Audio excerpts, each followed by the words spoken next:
হার্ডকম সলিউশনের পক্ষ থেকে আমি ইন্দ্রজিৎ আবার একটি নতুন ভিডিও নিয়ে আপনাদের সামনে হাজির হয়েছি।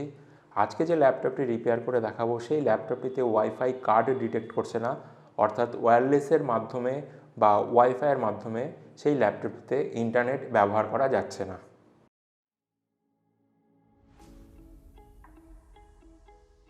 এখানে দেখতে পাচ্ছেন আমি যখন মাউস কার্সারটাকে ইন্টারনেট আইকনের ওপরে নিয়ে যাচ্ছি তখন কিন্তু কোনো রকম ইন্টারনেট কানেকশান বা ওয়াইফাই কানেকশান এখানে দেখাচ্ছে না, এবং কিবোর্ডে যে ওয়াইফাই এনেবল ডিসেবল সুইচটি রয়েছে সেটিও কিন্তু রেড হয়ে রয়েছে, সেটি কিন্তু হোয়াইট হচ্ছে না প্রেস করলে। সুতরাং আমার ওয়াইফাইটা কিন্তু এখানে একদমই অফ রয়েছে।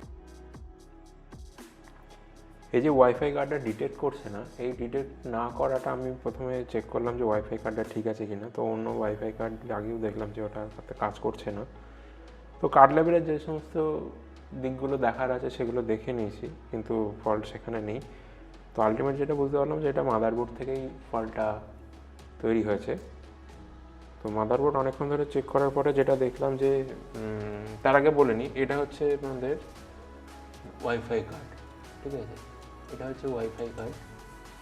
তো এই ওয়াইফাই কার্ডে যেটা আমি চেক করলাম যে প্রত্যেকটা মাদারবোর্ডের প্রত্যেকটা পার্টসের তো একটা নিজস্ব পাওয়ার সাপ্লাই দরকার সেই পার্টসটা ঠিকঠাক করে কাজ করার জন্য। তো এখানে যেটা দেখলাম যে এই মাদারবোর্ডের ওয়াইফাই যে মডিউলটা বা ওয়াইফাই কার্ডের পাওয়ার সাপ্লাই ঠিক নেই। এখানে 3.3 ভোল্ট একটা পাওয়ার সাপ্লাই থাকার কথা, তো সেই 3.3 ভোল্ট পাওয়ার সাপ্লাইটা এখানে প্রেজেন্ট নেই। তো সেই জায়গাটায় আমি এখন রেকটিফাই করব। এখানে দেখতে পাচ্ছেন যে মাদারবোর্ডটা রিপেয়ার করা শুরু করে দিয়েছি। আমি বলেছিলাম প্রথম থেকে বলেছিলাম যে এই ওয়াইফাই কার্ডের যে পাওয়ার সাপ্লাই সেটাতে একটু সমস্যা রয়েছে। তো সেই সমস্যাটা আমি এখন রেকটিফাই করার চেষ্টা করছি।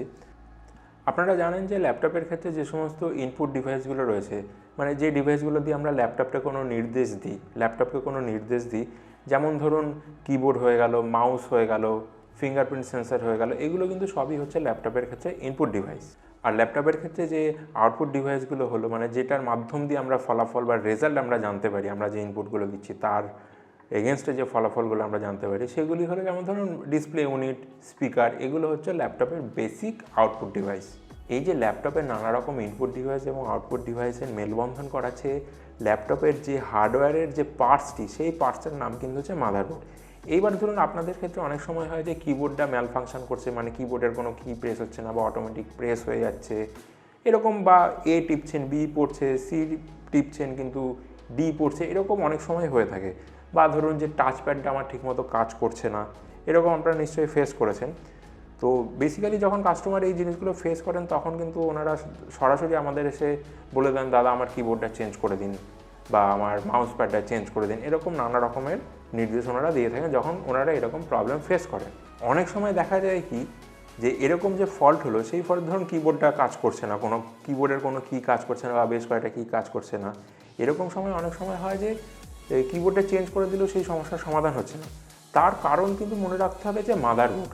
কারণ ওই যে আমি আপনাদের কিছুক্ষণ আগে বললাম যে এই যে ইনপুট ডিভাইস এবং আউটপুট ডিভাইসে মেলবন্ধন করাচ্ছে মাদারবোর্ড হার্ডওয়্যারের দিক থেকে, সেই মেলবন্ধনের জায়গাটাতে কিন্তু প্রবলেম থাকতে পারে। মাউস প্যাডের ক্ষেত্রেও সেম জিনিস হতে পারে, যেমন ধরুন মাউস প্যাড কাজ করছে না হয়তো ঠিক করে, সেটা যে মাউস প্যাডই খারাপ আছে তার কিন্তু কোনো কারণ নেই।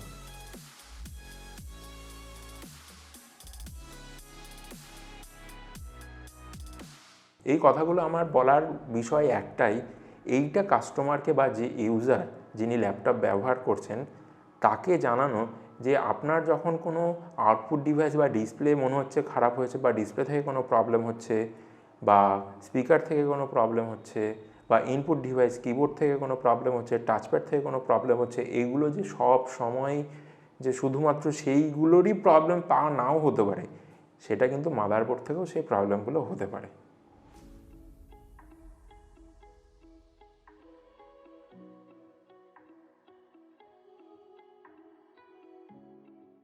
মাদারবোর্ড থেকে ওয়াইফাই পাওয়ার সাপ্লাইটিকে আমি ঠিক করে দিয়েছি, যার ফলে এখানে আমি এখন সমস্ত ইন্টারনেট কানেকশানগুলো মানে ওয়াইফাই কানেকশানগুলো আমি এখানে দেখতে পাচ্ছি। এর মধ্যে যে কোনো একটা এসএসআইডিকে আমি এখানে সিলেক্ট করে আমি ইন্টারনেট কানেক্ট করে দেখে নিচ্ছি, এবং আপনারা দেখতে পাচ্ছেন যে এটা সাকসেসফুল হয়েছে, কানেক্ট হয়ে গেছে। সুতরাং আমার রিপেয়ারিংটাও সাকসেসফুল হয়েছে। ভিডিওটি যদি ভালো লেগে থাকে তাহলে অবশ্যই লাইক করুন, শেয়ার করুন, সাবস্ক্রাইব করুন। আপনার বন্ধুদেরকেও বলুন যে লাইক করতে, শেয়ার করতে এবং সাবস্ক্রাইব করতে। তাহলে দেখা হচ্ছে আবার পরবর্তী ভিডিওতে আরও একটি নতুন ল্যাপটপের নতুন সমস্যার সমাধান নিয়ে।